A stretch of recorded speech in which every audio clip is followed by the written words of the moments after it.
I am so excited to share my latest resource, downloadable print your own flashcard decks.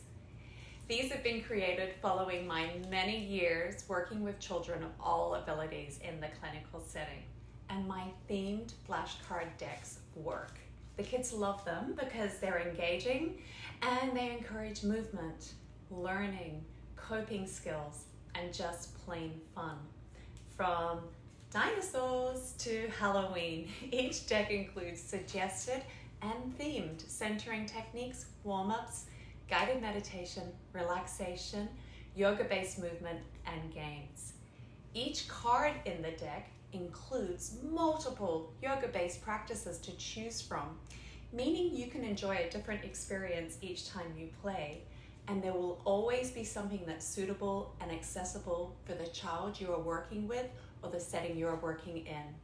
These are highly adaptable tools, and they work in the classroom, hospital, office, or home setting. Download and print on card or paper stock of your choice and enjoy creative, adaptable, and accessible adventures for many years to come with children of all abilities and in all settings. I promise you will not regret adding a set of 2 of these to your resource collection. And keep checking in. I have created a lot of these decks over the many years I worked in the clinical setting with children of all abilities, and I'm slowly updating and releasing them to the public so that all children can benefit from these wonderful tools.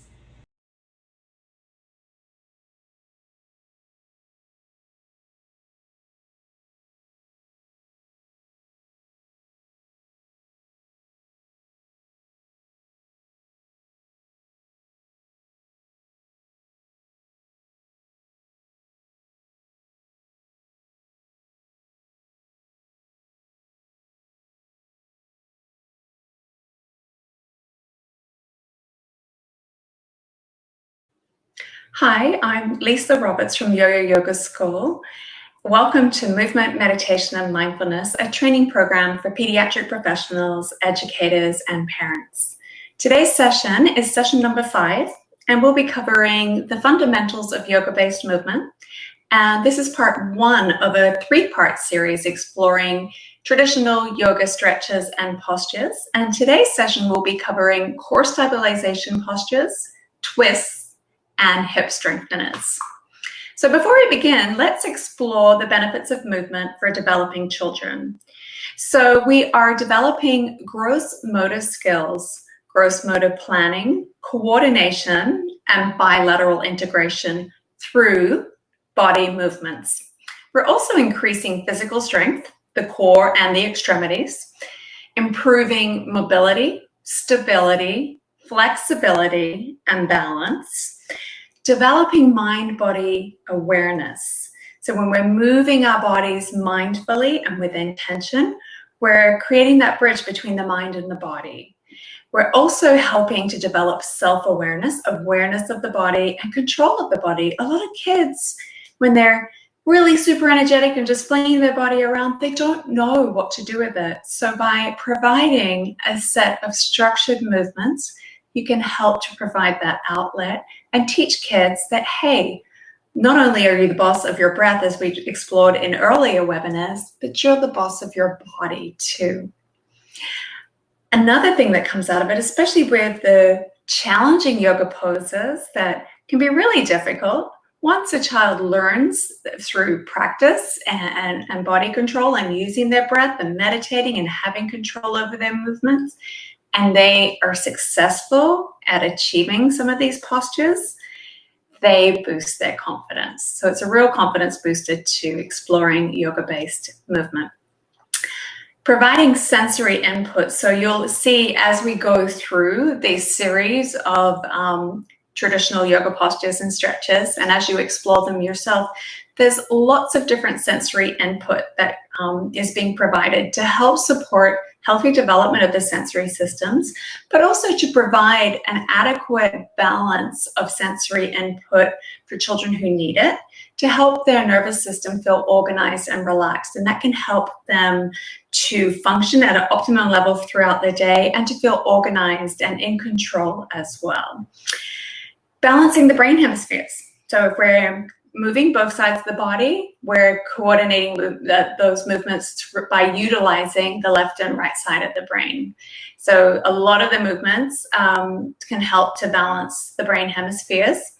And then modulating energy flow and arousal levels is important too. As I mentioned earlier, some children just don't know what to do with their body. And by moving it, but in a mindful way, we can harness some of that energy and give it an outlet, yet it's done in a very mindful and controlled way. So we'll begin with core stabilization postures. So when we think of core stabilization, when we think of the core, we often think of those deep abdominal muscles you get from sit-ups. And of course, we are engaging those. But the core is really your entire trunk. And there's a lot of muscles at play. And we want to think of core stabilization as our ability to rotate, to sit up tall, to balance on those two long sticks called our legs and walk. So the core, there's a lot involved in the core, and it really covers a large portion of the body. We want to strengthen, tone, and stabilize the core, support the spine and trunk to improve posture. And core control also helps us to maintain lightness and strength and control of the body to support movement. So this is really important when we think of the challenging poses such as inversions, twists, and balance, where we really need a lot of core control to hold our body in unusual positions. However, if you just think of sitting up, walking, standing, all of these little body movements require some level of core engagement. If you think of a baby just learning to walk, and they're kind of a little wobbly and unstable or needing to hold on to furniture, that's because the core is developing and it's not developed yet. They don't quite have that engagement. Yet as the core development occurs, we begin to be able to walk a little more steadier. And this is the same concept. When you think about it, and we're going to really explore alignment a lot through this 3-part series, if we're aligning correctly, and that's lining up our bones, and we'll talk more about this as I demonstrate the poses, there is a natural amount of core engagement that occurs. So the core is really the heart and center of all movement and stability. So all poses require some level of it. Even when we're not doing yoga, we require some level of core engagement, whether that's sitting, standing, or just walking down the street. So we're going to explore a couple of seated and standing core activities.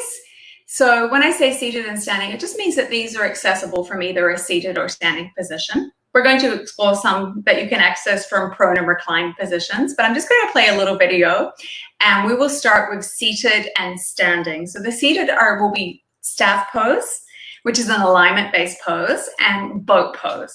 For standing, we're going to explore mountain, again, another alignment-based standing posture, and then we'll move into lateral bend. So we're getting into the side part of the core or the torso. So we'll begin the video now. We'll go through seated and standing core stabilization postures. So this is staff pose. I've got my legs extended straight out from my hips. I'm removing the fleshy part of my butt so I can really feel my sit bones pressing into the floor. My shoulders are in line with my hips, and my legs are in line with my hips. They're not close together, they're not wide apart, they're perfectly coming straight out from my hips. Then I'm just going to place my hands on either side of my hips, and I'm gently going to press down through my hands. At the same time, I'm going to press down with my bum. And I know that sounds really weird, but when we press down, that's the action. The reaction is we lift up. So I'm pressing down through my butt, and the reaction to that pressing down is my spine and my crown lengthen up toward the ceiling. Now through this pressing down and the flexing of my feet, the muscles in my legs are engaged. Pressing down, lengthening my spine, I feel my core muscles begin to engage. And then pressing down through the hands, that actually strengthens and engages the muscles in my arms. So everything's engaged right now in my body. I'm just gently gazing ahead and breathing. And now we're going to move into boat pose. So boat pose is a core strengthening pose. It's also a balance challenge. So I've walked my hips in a little closer to my feet, bent my knees. So we've got my hips here, knees and feet. And everything's in alignment. The knees aren't falling in each other, they're not splaying out. Everything is aligning from my hips to my knees, to my ankles, to my toes. Now, sitting naturally with my belly soft, you'll see I've got my curve in my spine, my natural curve, there's nothing wrong with that. But I'm going to show you what we're going to do to activate the core and how that will look here. So I'm holding on to the backs of my thighs, just at the bottom of the thighs, above the knee, and I'm going to pull. You see how that lengthens my spine, lifts me, my whole torso, and now my core is engaged. So we want to keep that. We want to keep the core active and the spine lengthening in both. If we don't, what will happen is we're going to throw all of the effort into the low back, and that can injure the low back. If we're not using the core to hold ourselves up, we're placing all that strain in the low back, and it's not good. So we want to maintain a nice long spine, active core when we're doing this balancing boat pose. So we can stay just here. This is a perfectly good boat, and this is going to start to strengthen and stabilize the core. We can just come to the toes and try lifting one toe and then the other. This is a perfectly good boat. We can, so I'm still pulling on my legs, lift the feet up and flex the feet. We can reach the arms forward. See how I'm still engaging my core? I've got that nice lift the feet up and flex the feet. Reach the arms up and the feet up. And come down. Another little trick I use is a strap. If you don't have a yoga strap, you can use a belt. You can place that around the feet, and we can pull on the strap to add resistance. See how that's pulling me up, and it's also bringing the stretch and helping to strengthen into the thighs, the quadriceps, the hip flexors as well. Mountain pose, the feet hip distance apart.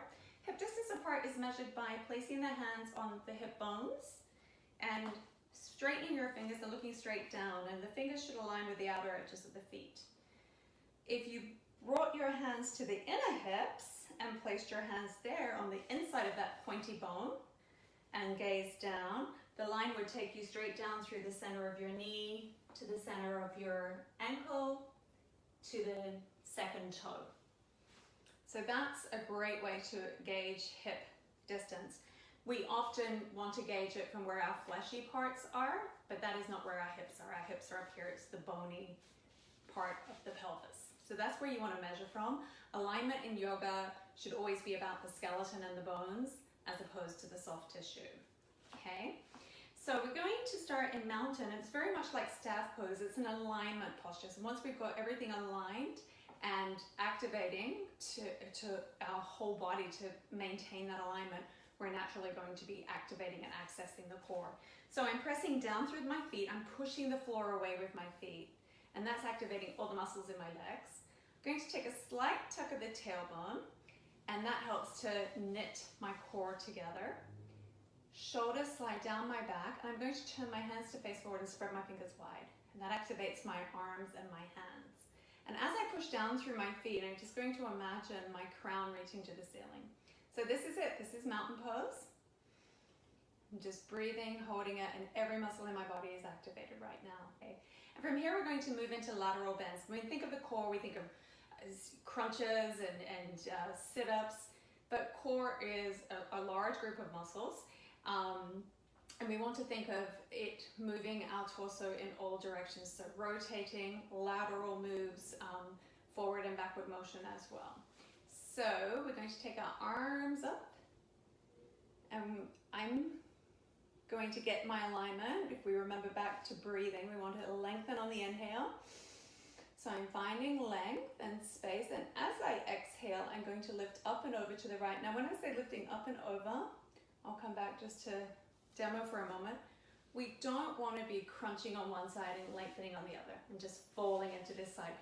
Even though we're stretching this side when we're moving to our right, we still want to be aware of lengthening this side.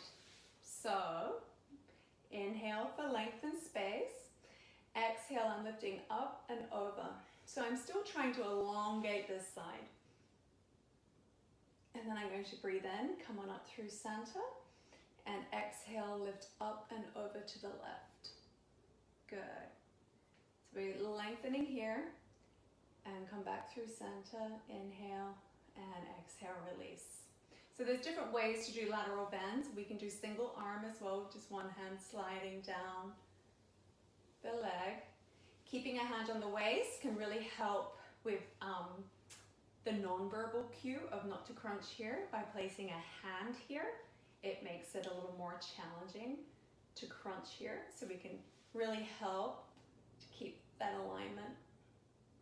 Good, and we'll do the other side just to be balanced. So I'm breathing in, finding length and space, maintaining that length and space as I exhale into the stretch.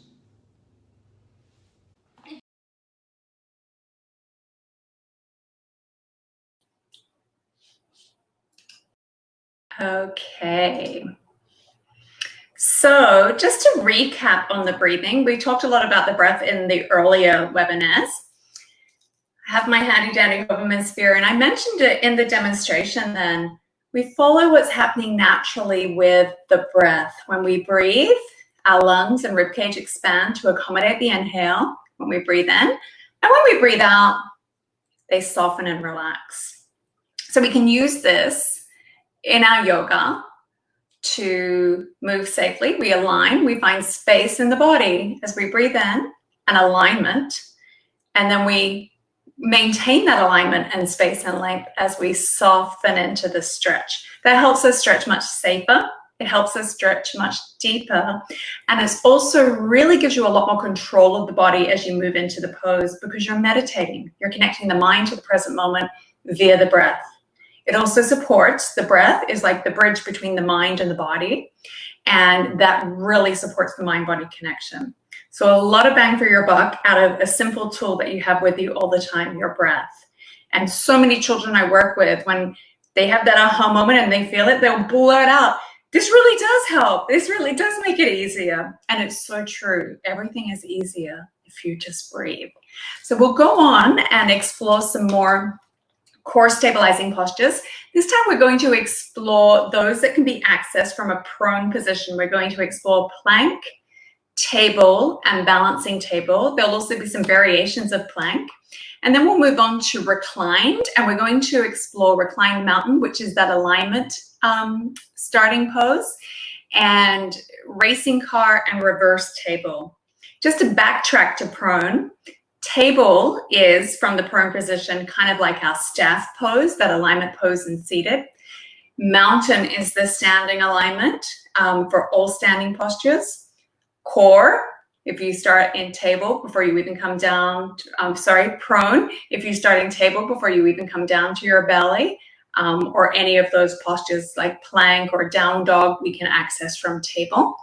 So that's a good, table is a good, nice, stable alignment posture. And then recline mountain for supine is your starting point. Hey, I'm aligned. Let's go into some recline postures. So we'll go through the prone and supine core stabilizing postures now. So the knees are directly under the hips. Wrists are in line with the shoulders. Fingers spread wide. And this alone, table alone, is a great core stabilization posture. So we're lengthening the tailbone and crown away from each other, pressing into the hands, pressing into the shins and feet, and my belly is getting nice and tight here. Lengthening the torso. So by imagining the crown and tailbone moving away from each other, we begin to activate the core. So this is table. And from table, we're going to step into plank. So I'm just going to take my hands one handprint forward, align my shoulders over my wrists, and I'm lengthening my legs out and tucking my toes. Now you'll notice I have a nice straight line from my heels to my shoulders. I'm not crunching here, my butt's not halfway up in the air. We've got that nice long line from the heels straight to the shoulders. And I'm gazing just in front of my fingers, pressing into the hands so the shoulders are activated, pressing back through the heels so my legs are nice and strong, and my core or my belly muscles, my deep belly muscles are nice and engaged. I'm being challenged a little here too. So, plank may be a little challenging, but adding those cues in to be pressing through the hands and the legs and not just expecting it all to come from the core to hold you in that posture can really be helpful. We're engaging the whole body and aligning the whole body, and of course breathing. Now, if it is too much, we can always come down on our knees and just work on that alignment. From high plank, we can come into low plank. So just lowering down, bending the elbows. And I'm going to press back up. So you notice I keep my whole body in alignment as I go down. Now that can be really challenging for a lot of people. So from plank, we can go to the knees and then just start to lower down, bending the elbows. Just getting used to keeping the alignment, keeping this core nice and strong, and building the strength to lower down into low plank. Another way, I don't typically use this method with young children, but of my older kids and adults I work with, it's a nice safe way to get the feel of lowering into low plank or chaturanga. So I've got a yoga strap and I've placed that around my the lower part of my upper arm, so just above my elbows. Whenever you use a strap, we want to make sure the loop is somewhere where it's accessible, not only to you as the teacher or the guide, but to the person practicing. Just it gives them that sense of control of, I can let myself out of this if I need to. So it's just a safety issue that I want to point out, or a precaution, sounds a little better. So what this is going to do is going to help me, so I've adjusted it so that my arms are shoulder width apart. So it's going to help with my alignment.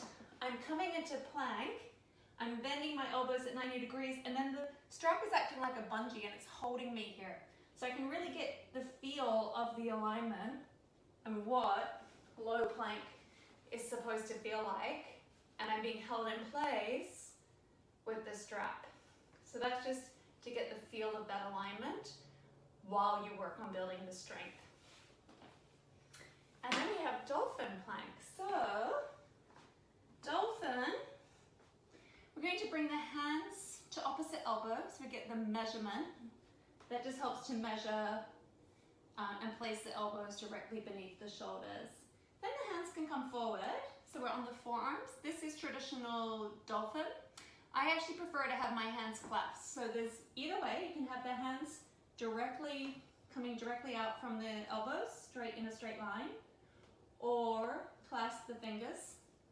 I like this one because it reminds me of a dolphin snout. So then we're going to tuck the toes, walk the legs back, and we want the hips not up here, not down here, but in line. So we're going to press into the forearms, press back through the heels. I want my shoulders over my elbows, and I'm just going to gaze in front of my knuckles so that my neck or my cervical spine is in a nice long line and perfectly aligned with my spine. So this is dolphin plank. And again, we're pressing back through the heels so the legs are strong, pressing down through the arms so the shoulders are strong and the core is strong too. Okay, so let's come back to table. So knees in line with the hips, wrists in line with the shoulders. And again, this is just a nice simple alignment that engages the core. So if we're aligned properly in table, just like staff pose and mountain pose, the core is being stabilized and strengthened. So now we're going to go into balancing table. I'm going to reach my right hand forward, just at shoulder height. So it's not down here, it's not up here, it's not out to the side.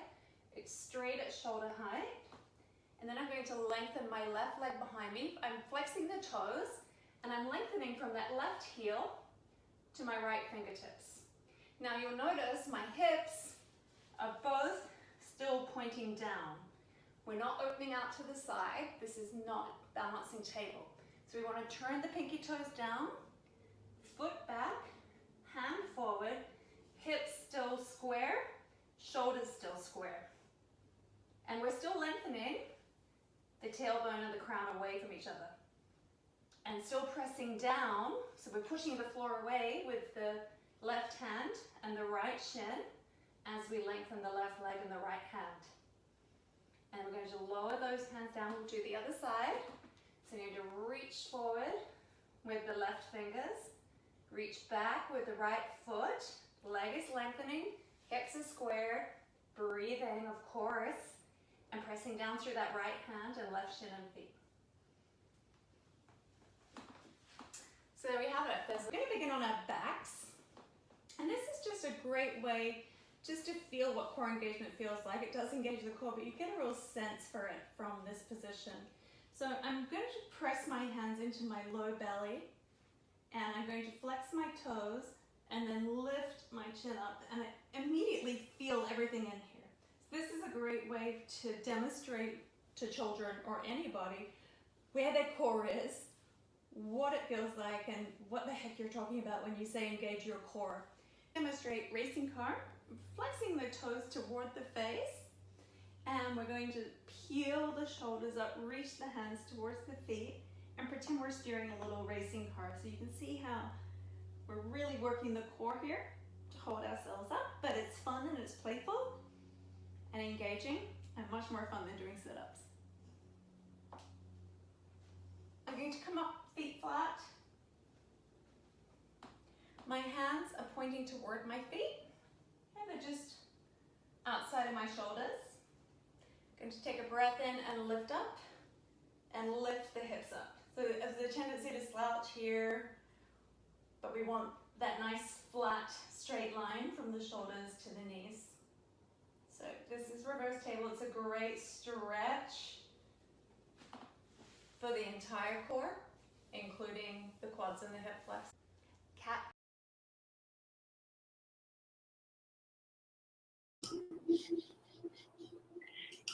So that was our prone and supine accessible core stabilization postures. Now we're going to move on to some movement so you can activate the core and build strength in the core through movement. And we're going to explore cat-cow and one I call small ball tug of war. And that's actually a fun one. A lot of kids find that playful because of the name and they don't even realize they're doing a lot of pretty serious core work with this one. So you'll see what I mean when we play the video. Cat-cow. Beginning table with the knees directly under the hips and the wrists directly in line with the shoulders. Fingers spread wide, shins and feet pressing into the mat.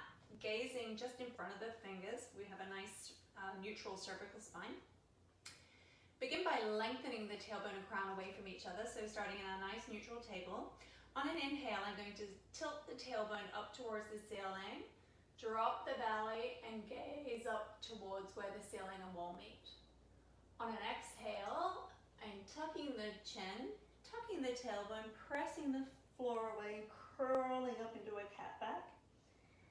Inhale, we flow through to cow. And exhale, curl into cat. One more. Breathing an easy breath in, nice long spine, tailbone and crown move away from each other. And on the exhale, same thing. Pressing the floor away, pressing all of the air out. We tailbone and crown move away. Small ball tug of war. We're going to hug the knees in, wrap the hands around, and curl up. Tuck the chin, bring the forehead towards the knees so we're in a small ball. And then on an inhale, we're going to reach and stretch like someone has us in a tug of war. Exhale into small ball. Breathe in, tug of war. Exhale, small ball. One more. Breathe in, tug of war. Breathe out, small ball. Seated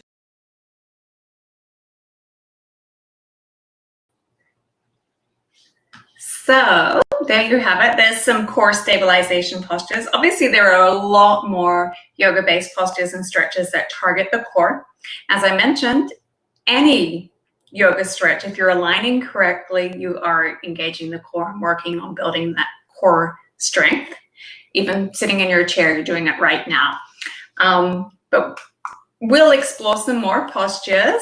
Just to recap, natural core engagement occurs when we're aligning, when we're sitting up tall, when we've got our bones aligned, when we're breathing, if we're breathing fully and deeply and using our whole breathing apparatus, we're going to start engaging and toning the core a little bit.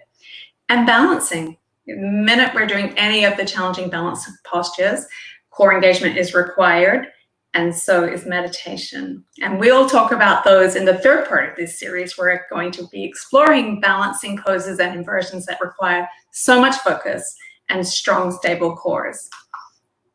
So for today, we're going to move on to twists. So twists support and tone core muscles. Twists support rotation of the trunk, mobility, flexibility, and rotation of the spine and the hips.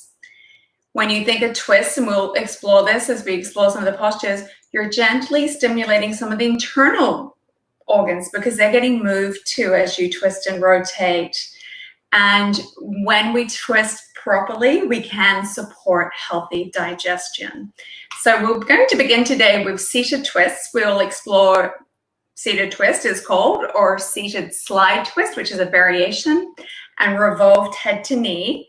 We'll move straight into the standing series as well, where we'll explore twisting lunge and twisting chair. Seated twist. Extend the legs straight out. We're going to pick the right leg up and sit on the outside of the left thigh. Sitting up nice and tall, we want to think lengthen the spine before we rotate. We want to maintain length in the spine when rotating. Keeps the body safe. Alignment is very, very important. Going to take the right hand outside the right hip. Inhale, left arm up. And on the exhale, I'm hooking that elbow around the right knee. Taking another inhale to align and find lengthened space. And as I exhale, I'm maintaining that lengthened space as I twist to the right. So you'll see that my torso is lengthening still as my whole torso twists toward the right, including the head. So everything's going, everything's moving. Another option would be to inhale, lengthen the arm up, and on the exhale, take the elbow on the outside of the right knee as I twist. So this leg positioning, there is an alternative. And that's bringing that bottom leg in. Instead of having it extended, we're bringing the bottom leg in. The knee is bent, and the foot is placed just outside the hip there. Now what this can do is we start to tilt. If tilting happens, you don't want a misaligned pelvis and then going into a rotation or a twisting pose. It's just not good for the body. So if this is occurring, I recommend extending the leg and keeping it extended. There's nothing wrong with this stage of the posture. Another option would be I'm just going to fold a towel. So if I bend my leg and suddenly my hip can't make contact with the floor, another option is to use props to bring the floor to you, and my hips immediately realign, and now I can safely go into that rotation pose. Seated slide twist. Now this could be accessed from sitting in a chair. You just imagine your thighs sitting on a chair square facing forward, and you would slide the hands along the thighs. So it doesn't matter that the thighs sitting in this crisscross position are angled out. We're still getting the same rotation as if you were sitting in a chair and your hands were sliding along the thighs this direction. So just a simple crisscross pose, one ankle in front of the other. It's called easy pose. Pressing down through the hips, shoulders in line with the hips.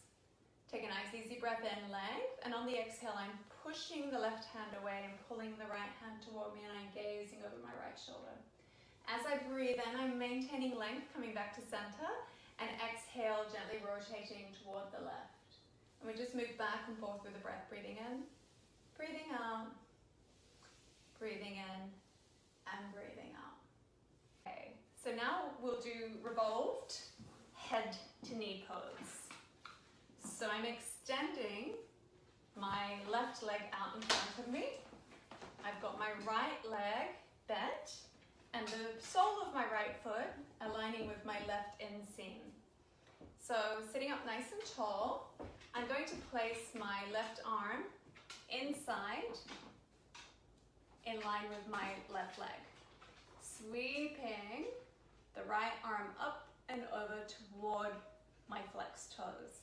Now the idea here is we're rotating the torso out. So I really want to use this arm inside my thigh as leverage. And then I'm lengthening from this hip all the way to the fingertips. So this one I can almost, I can grab my foot with the bottom hand and connect my hands. Now if there is, the goal isn't to connect the hands, that's not important, but a strap could always be used to assist. I'm just trying to get it so the strap's not dangling in front of my face, to assist as needed. Another option would be to place a block. Sometimes even just reaching down here, we're compressing too much. We want to think about that length. So placing the block here, the elbow on the block, getting that space there, we're able to rotate the torso out and reach toward the toe. And again, if we touch the toe, that's not important. It's not the goal here. Okay. Some people can, some people can't. It's not a big deal. Now just a couple of support cues that may be helpful. A towel. Some of my kids are so tight from growth spurts or from sitting all day playing games in school that the hamstrings can be really, really tight, and just extending this leg out and flexing the toes can be almost impossible for them. So to help, I'll roll a small hand towel and place that under the knee. And that just makes a little micro bend in the knee and just takes a little less work out of the hamstrings. So that can be a helpful support. Another one is often with tight hips, the knee may end up here somewhere. So we can use a block to support the knee or a folded towel to support the knee there as we go into our revolved head to knee pose. And again, I just rushed into it. We never go into poses or stretches that way. We align with the breath, exhale as we go in. Maybe we take another breath here and exhale. And immediately we go deeper when we use the breath. Distance apart. So checking on that alignment, hands on the outer edge of the hip bones, engaging that the feet are hip distance apart. The fingers, if they're pointing straight down, would align with the outer edges of the feet. We're going to inhale, sweep the arms up, exhale, relax the shoulders away from the ears. Take a nice easy breath in, and as you breathe out, we're going to drop the hips back as if we're sitting in an imaginary chair. Now gaze down, should be able to see your toes, and you see how my knees are still in line with my hips. They're not in together, they're not splaying out. We want that hip to knee, knee to feet alignment. Arms are relaxed. We're going to bring the hands to the heart center. Take a breath in. And as we breathe out, we're going to rotate. Actually, we'll go to the right. We're going to bring the left elbow on the outside of the right knee. And we see how my hips and knees are still hip distance apart and facing forward. And I'm going to use that elbow as leverage to rotate my torso to the right. Now, very important that the spine is lengthening as we rotate. The torso is lengthening as we rotate, and the whole torso is rotating. So I'm going to do a little profile for you, just so I can point out a few things. So feet are hip distance apart. We're going to sweep the arms up, take a breath in, exhale, come back into a chair pose. So slight tuck of the tailbone. We want to engage our core. Even though we're twisting, we don't want to forget about our core. That twisting comes from our core. So everything works together. Gazing down, making sure the toes can be seen. So if our knees are going too far forward, see what that does for my alignment. So we want to, knees back. Also takes the strain out of the knees, and we're using our quads and our hamstrings when we align this way. Hands to the hip, hands to the heart. My goodness, my hips, if they were here, I'd be in big trouble. Let's take a breath in. And I'm going to twist to the right.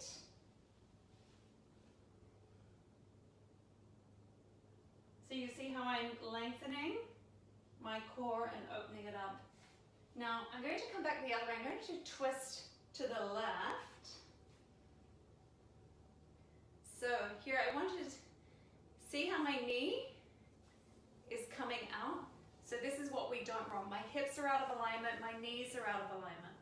So what we want is to maintain hips, knees, and ankles.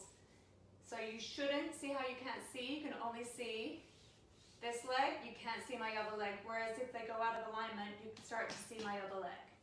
So we want to make sure when we twist, so what I will do is I usually cue people to look back down and make sure their toes and their knees are aligned. And then we come into our twist. Twisting lunge.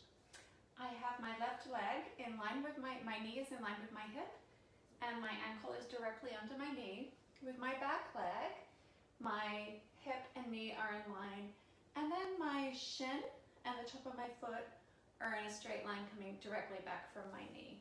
So everything's in alignment.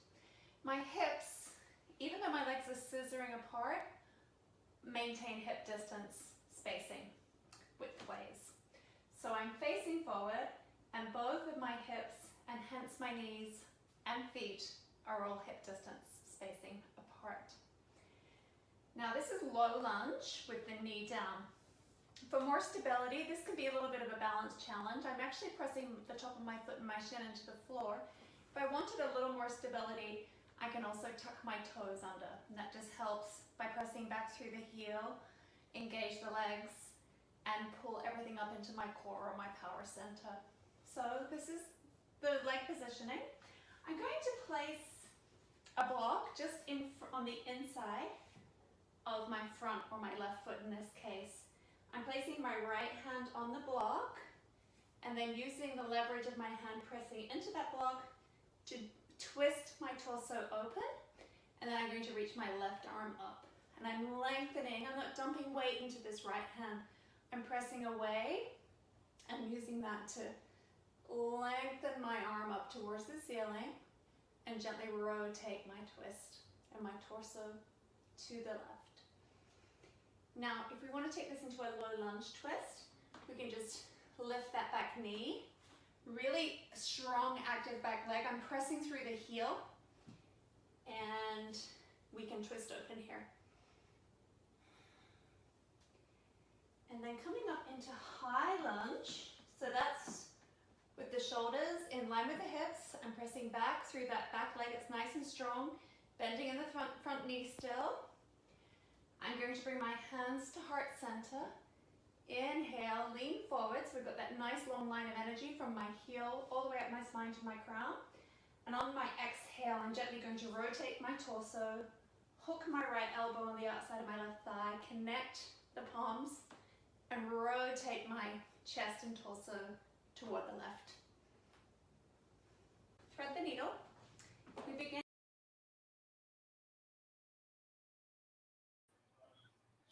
Okay.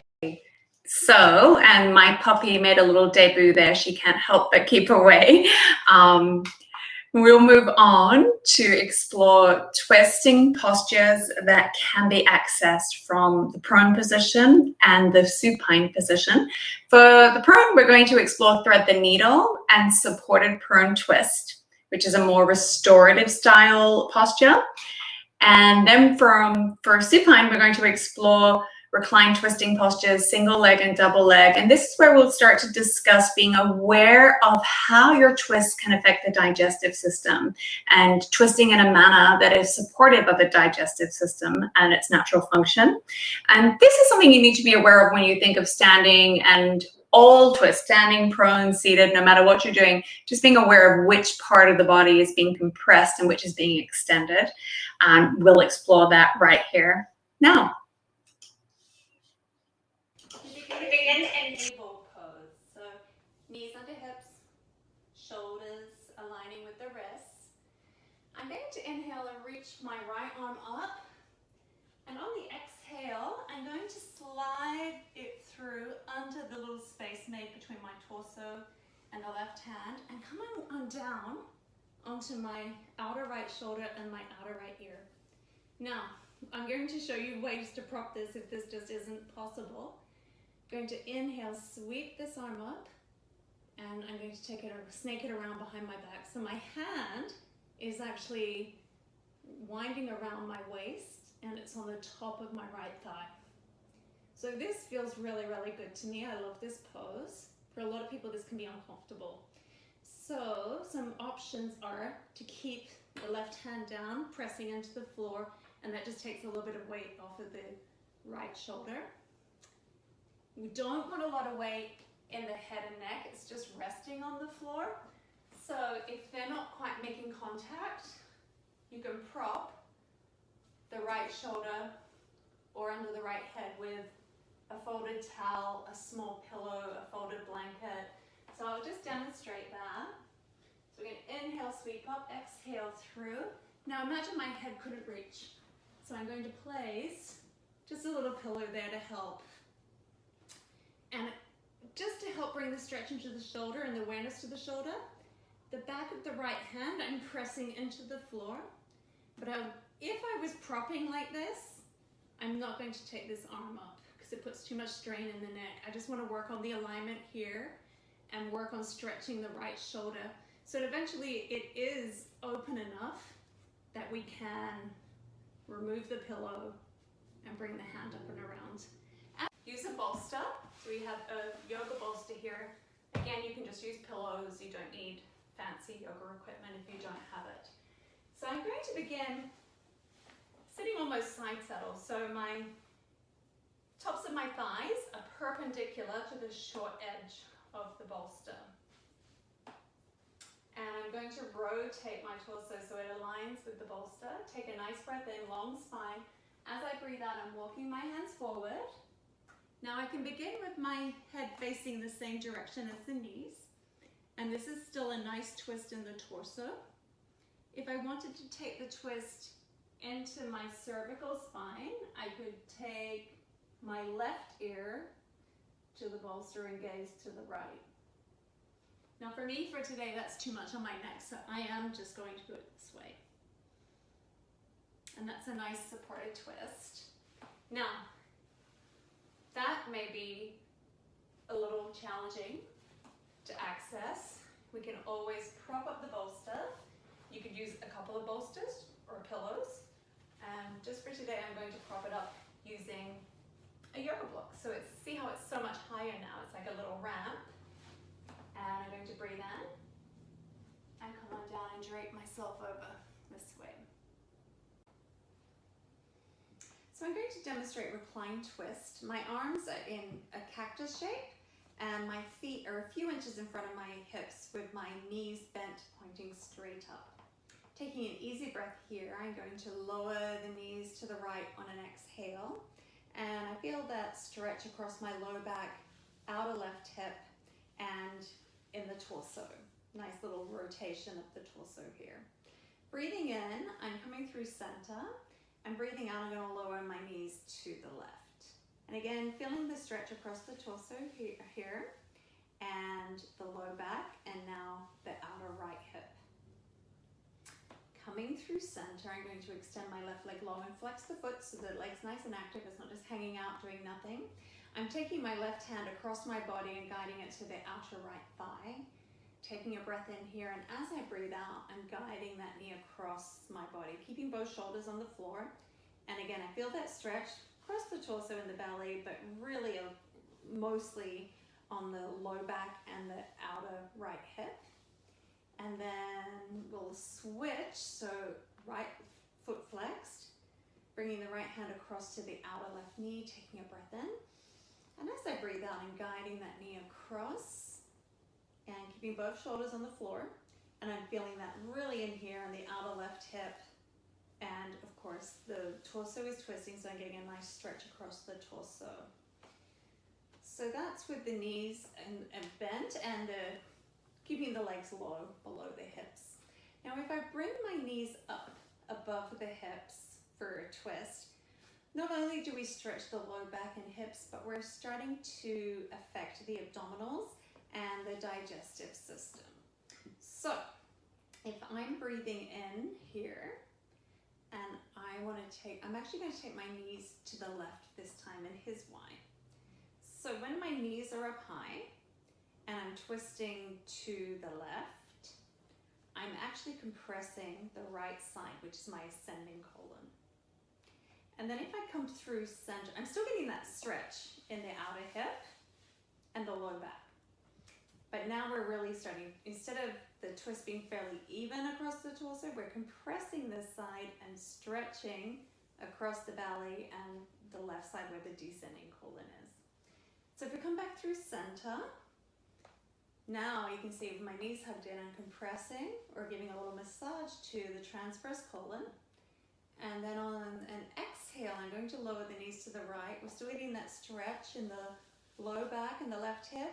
But now I'm compressing the left side and stretching the right. So now I'm really compressing the descending colon.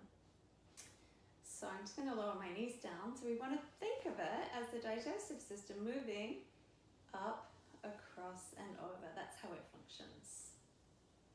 So we want to twist and rotate to support the natural function or direction that the digestive system moves. Actually sitting in one now, it's easy pose. It's just a simple cross-legged pose with one ankle.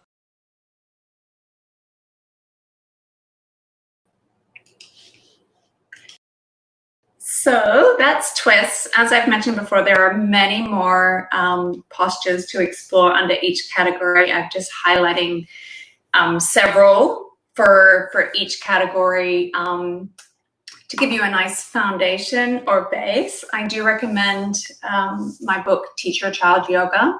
It features over 50 yoga poses, including variations of each pose, as well as handy tips to adapt for each developmental stage from toddler through young adult. It also has a lot of fun games and movement, meditation, mindfulness, warming up, sequencing, and actually some sequences to support therapeutic symptoms and wellness in children.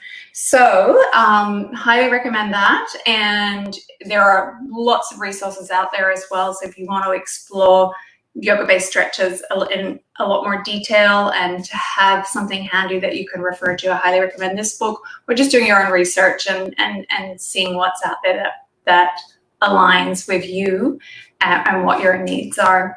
So we'll move on to hip strengtheners. You'll commonly hear these if you've practiced yoga. You'll hear these referred to as hip openers. Really don't like that because that just really gives you the concept of the hips expanding. But the hips are really interesting joint. Lots of movement in the hips, lots of mobility. And we want to support healthy mobility of the hips.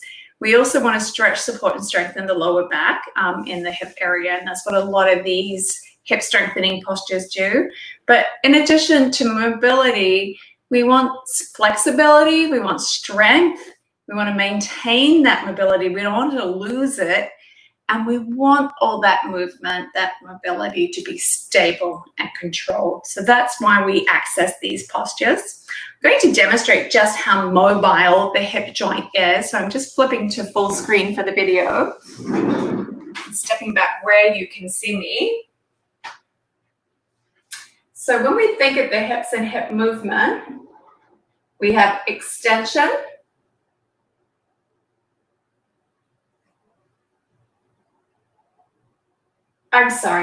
we have flexion, extension,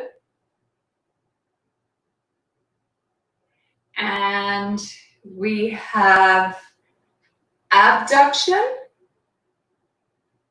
and adduction. And then I'm going to lift my legs so you can see it. Using the hip joint, we can internally rotate or externally rotate the leg. And all of these mobility functions of the hip joint allow a really great range of motion for the hip. So it's a ball and socket joint with a lot of mobility functions.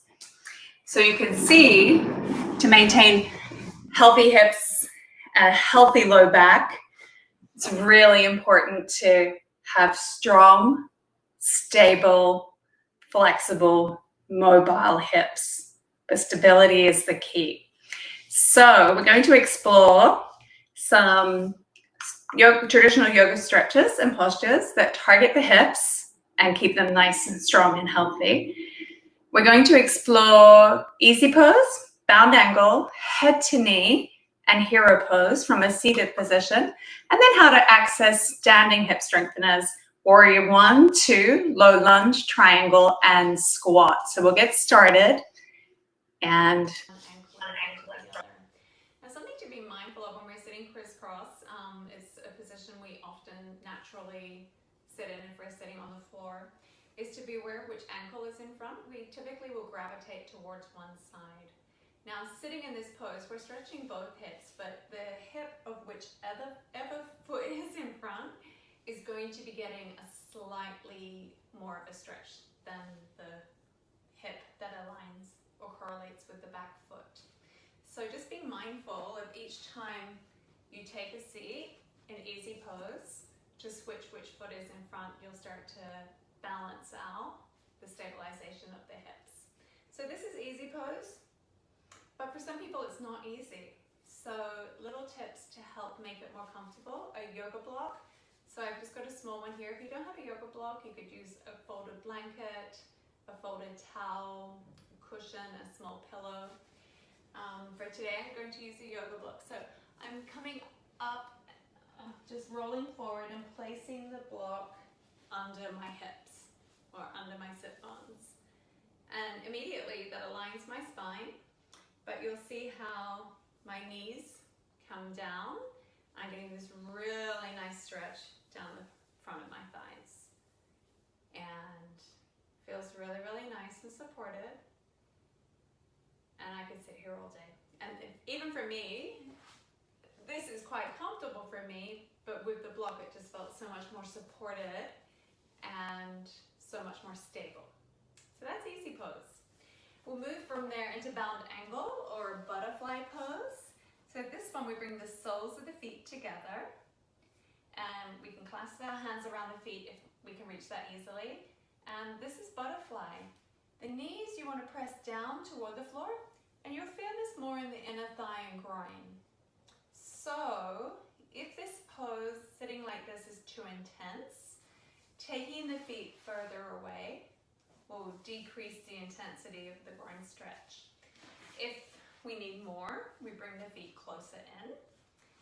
If we need to use a strap, we can just hook a strap around the feet and use that as resistance to sit up tall in the butterfly if the arms don't reach comfortably. So there are options. Obviously we can move and start to warm up the hip joints by flying our butterfly, or we can be perfectly still. And now we're going to go into head to knee pose. I'm going to scooch back a little. I'm going to extend my right leg forward and slightly out, so it's about a 45-degree angle. And I'm bending my left foot, or my left knee. My foot doesn't bend so well. So I'm bending my left knee and placing my left foot along the inseam of my right thigh. I'm using my left hand as leverage. Not a lot of pressure, but I'm just using it, pressing it against my shin of my left leg. And see how that's rotating my torso to align. So my shoulders and hips are in line with my extended leg. Now this may be enough for a lot of people. A lot of my teens who are experiencing growth spurts, this is as far as they can go, and they're getting a nice stretch and they're they're telling me, hey, this is it, and this is fine. We work on this, and just holding the posture here. Now, the full expression of the pose, it's called head to knee, so the head makes contact with the knee. So I'm going to show you several different ways. We'll start with reaching the arms up. So we're going to inhale, find length. Exhale, hinge from the hips. And now I'm going to take another breath here. I'm going to take a breath in, find length and space in the body. And as I exhale, I'm folding my head toward my knee. And then I'm just going to hold and breathe here. So another way to access this pose is to have the hands on either side of the extended leg. So I'm sitting up tall, taking that breath in, and as I breathe out, I'm spider walking my hands along, bringing my torso forward, taking another breath and breathing up. So my hands are just either side of the leg, and they'll land where they land. They don't have to grab onto the foot. If the hands land here, that's fine too. Just wherever we can breathe comfortably and our body feels safe as we're moving into the stretch. Another way is to use a strap. So I still have this looped from when I was demonstrating something earlier, so I want to unloop it. So I'm going to use it like horse reins. Oops. So if you're horse riding, you have reins on your horse, and we'll have one in each hand. So I'm sitting up tall, I'm pulling on the strap, and as I exhale, I'm using that resistance to pull myself forward. And then eventually I can walk my hands along the strap, and then eventually I won't need the strap. Now to prop this pose for extra support, and I want to take it back to my tight teens that often just sitting like this, once they start to go forward, the hamstrings are just too tight. So we can roll a towel and pop it under the extended knee. That can provide some relief from the hamstring area. For my kids who are super, super tight, instead of folding forward right away and just taking it straight into where they're hurting, they're already resisting there, so we don't want to do that. So we'll warm up a little, we'll point and flex the foot. So we'll inhale, point, exhale, flex, inhale, point, exhale, flex, inhale, point. So we sit and work on that and warm up before we start to even attempt to forward fold. And then propping under this knee can be helpful too. And now finally, hero pose. So this one I'm going to, actually we'll start facing, and then I will demonstrate this from a profile view so you can see.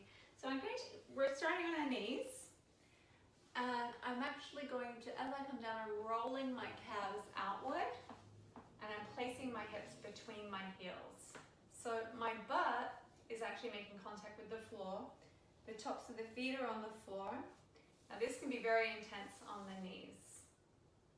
So if it's super, super intense, just turning profile, having a block and coming down, sitting on the block. And I might even turn just this way a little so you can see. So we're on the block, the feet are framing the block. The hips and shoulders are aligned, and the hands can rest on the knees. So that takes the intensity out. And I'll stay at this angle to show you, to demonstrate how I went into it originally. So you've got your butt on the floor and the feet framing the butt. And again, shoulders are in line with the hips. So we'll begin with warrior. I'm stepping my right foot back, and so my left leg is forward. My hips are aligned, facing forward, and even though my legs are scissoring apart, they are still maintaining hips distance widthways. So my left and right leg are still in line with my hips. They're just moving away from each other. So bending into the left knee, my left knee is directly over my left ankle. It's not forward of it, and it's not nice and bent. Now my back heel is making contact. My right heel is pressing down into the yoga mat and making full contact with it. In the case of many children I work with, they can have tight heel cords, tight calves, tight hamstrings, and the heel doesn't make it all the way down to the floor. So in that case, I will roll the yoga mat up and roll it up as much as need be from the back end of the mat and place it under the heel. So the heel does make contact with the rolled up yoga mat. That provides the sensory input of what it feels like to press down and make contact with the floor, and it just helps to support the body and the legs in the correct alignment of the pose as we start to build and stretch the hip and start to open up any of those tight areas that are creating the resistance. So hips are facing forward, back leg is strong, pressing into the floor, the whole back leg is engaged, front foot pressing down, and we're going to sweep the arms up by the ears, inhale, exhale, soften the shoulders. So my right knee and my left leg are moving away from each other. Hips are aligned, shoulders are aligned, and I'm a nice relaxed warrior. And from there you can come into warrior 2, but I'm going to do it profiled so you can see. So we'll find our warrior 1 again. Okay. So now that I'm profiled, I don't need to mirror you. So it's actually my right leg forward and my left leg back. And I'm in warrior 1. So this is warrior 1. And now I'm going to take a breath in. And as I breathe out, I'm going to blossom open into warrior 2. So I'm going to shuffle my feet a little, because in warrior 2, the back foot is parallel with the short edge of the mat. The front foot, in this case my right, the toes are perpendicular with the short edge of the mat. So that now my hips are kind of opening away from each other. And I'm getting a nice stretch in the inner right thigh and down the side and back of the left leg. The arms reach out away from each other as if someone has you in a tug of war. Hips sink down, and the knee will tend on the front leg often to roll in. So you want to be mindful that we're opening that knee away and that hip away from the other one. So you want to think of the hips opening out. If you gaze down past your inner knee, you should be able to see the first and second toe. Now a tendency in warrior is to be here or here.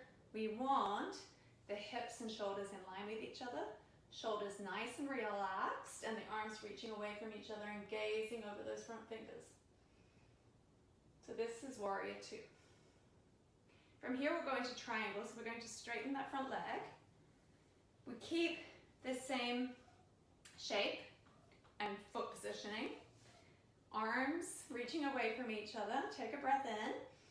And as we breathe out, we're just going to move the hips to the right. So you see what happens as I move my hips to the right, I start to reach forward. So we're going to reach as far as we can. And then we're keeping our torso straight, our legs in the exact position. We're just tipping into a triangle shape. So the hands reach away from each other. The torso is rotating open, and we're gazing up at the top hand if that's comfortable on the neck. Now a couple of little props we can use. We can use a block. So I'm going to hold it in my hand actually. I'm going to reach, reach, reach, reach, reach, and then tip, and I'm placing the block just in front of my foot. Hand on the block. I'm not dumping a lot of weight in it. It's just there for just a nice little support.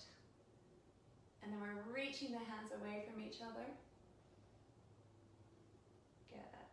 So we're getting a nice rotation from the hips here, opening up. And then to come back up, I'm going to imagine someone's pulling this hand. So you're going to reach, reach, reach, reach, reach, and that we're going to lead with that hand, the body will follow. Obviously we do this on both sides of the body. And now we'll come into a squat. So I'm going to face my toes forward and heel toeing my feet in. Toes out, heels in, and I'm going to come down just into a squat. So my feet, my butt is a few inches from the floor.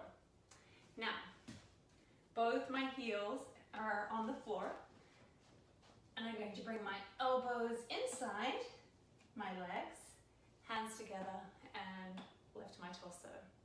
So this is a squat. It can be very uncomfortable. So some ways to make it more comfortable. Again, if the heels don't make contact with the floor, I'm rolling the yoga mat back, and I would place the yoga mat under the heels.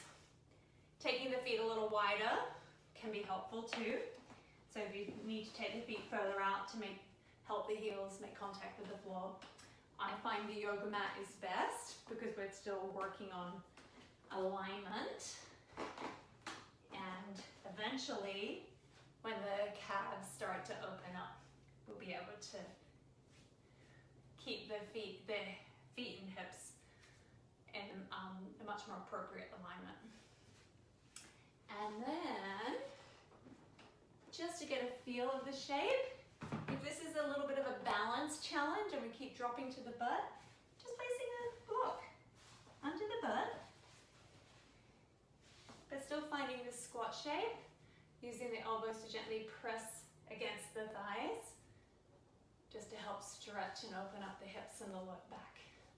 This is a perfectly good way to explore squat.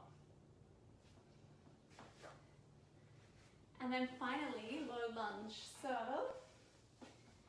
low lunge, we're going to have knee and ankle alignment, and then hip and knee alignment, and then from the knee straight back, we have the ankle. So I have my toes tucked. That can give me a lot more stability if I'm feeling a little wobbly in this. If you're not feeling wobbly, we can untuck the toes and have the shoelace part of the foot on the floor. Now, to maintain stability, I'm pressing down through the shin, and the top part of this foot. So I'm pressing down. I'm also pressing down with this foot.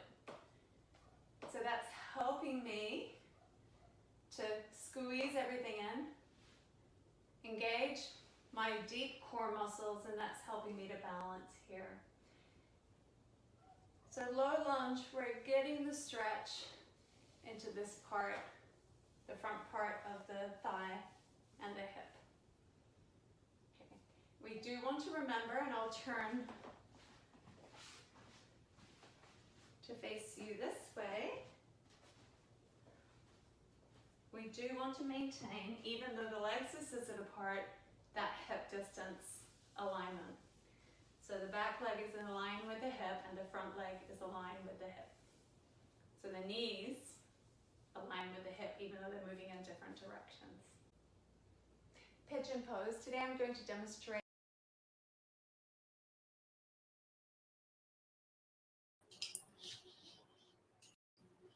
So as you'll see for yourself as you explore some of these postures, even though I've categorized them under specific categories, you'll find, and this is why I love yoga-based movement so much, that so many things are being targeted. A lot of those standing hip strengthening postures, when you explore those, you'll find that their core stabilizes as well, that they involved some twisting at some level, so you're getting that nice rotation of this torso and the spine. And this is why I love movement and yoga-based movement, because you really do get so much out of individual postures and stretches, and then when you put them all together, it truly is benefiting the whole body. So we're going to move on to the last section today of the hip strengthening. We're going to explore postures that we access from the prone position, pigeon pose, and then for supine hip strengtheners, we'll explore wind relieving pose and happy baby.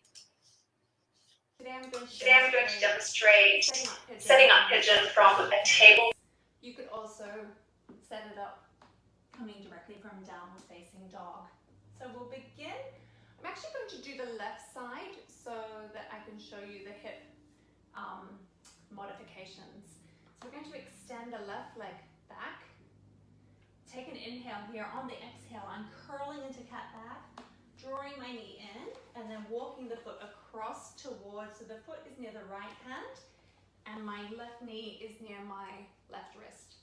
And then I'm tucking my right toes, pressing back and lowering my hips down. So I'm pressing back to lengthen the leg and then lower my hips down.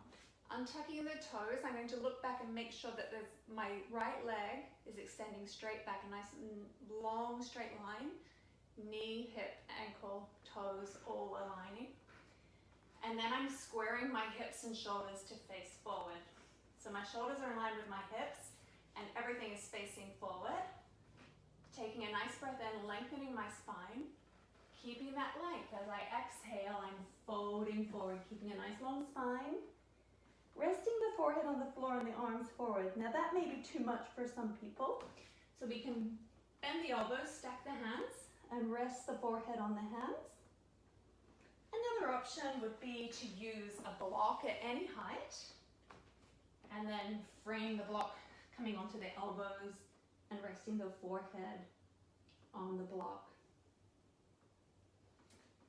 And that can be a very intense stretch. If it is too intense coming all the way forward, start in this stage of pigeon. This is absolutely fine. And the hip, so this is the reason I did this leg, so you can see my hip. My hips are square, facing forward. The hip is making contact with the yoga mat. But if the hip was rolling up and we were tipping towards the right side, and there was a lot of space between this left hip and the yoga mat, we could use a block under the hip, or a folded towel, or even a small cushion. And that will help bring the floor to the hip, help you balance your hips out so they're square and even and aligned before we go into folding forward and the various stages of pigeon pose. Happy baby. So happy baby, we're going to draw the knees toward the chest, then out so the thighs are parallel with the torso, and reach around and grab the outer edges of the feet. We want to be mindful of dropping the tailbone down to the floor. So we're really flattening out the spine and stretching out the core, the hips, and the low back. Feet are flexed, and happy baby, if you want a little core challenge, you can roll from side to side. Let's see if we can stay moving and find our way back to center. So it takes a little core control. If holding onto the feet is not accessible, holding onto the back of the thighs works just as well too. There is also the option to use a strap. So we could take the feet out wide and use the strap as needed. If we were really tight and can't get the feet down here, the knees down here, this is absolutely fine. When relieving pose, we're going to hug both knees in together, and you'll see this is the structure of the pose is actually child's pose on its back. So it's nice release for the low back and the hips. We're also compressing the abdominal organs, the lower abdominal organs. So when you think about it, that's where it gets its name, wind relieving pose. Right now, because I'm hugging both knees in evenly, doing a nice even pressure across the belly. If I go to single leg wind relieving pose, I want to start on the right side because then we're supporting the natural function and direction that the digestive system moves. So we have the ascending colon on the right side, transverse across the belly, descending colon down the left side. And that's the direction in which the digestive system functions. So if we hug the right knee in, we're compressing the ascending colon. Then we could do double leg wind relieving, transverse, and then the left side descending.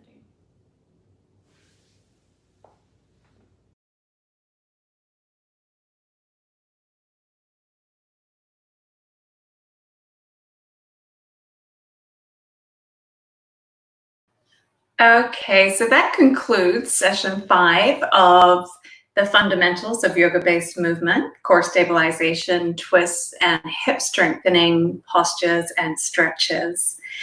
Next will be session 6, and that's going to be part 2 of yoga-based movement and the fundamentals of yoga-based movement, and we'll be covering postures and stretches that fall under the categories of back bends and forward bends. So I hope you'll join me for session 6.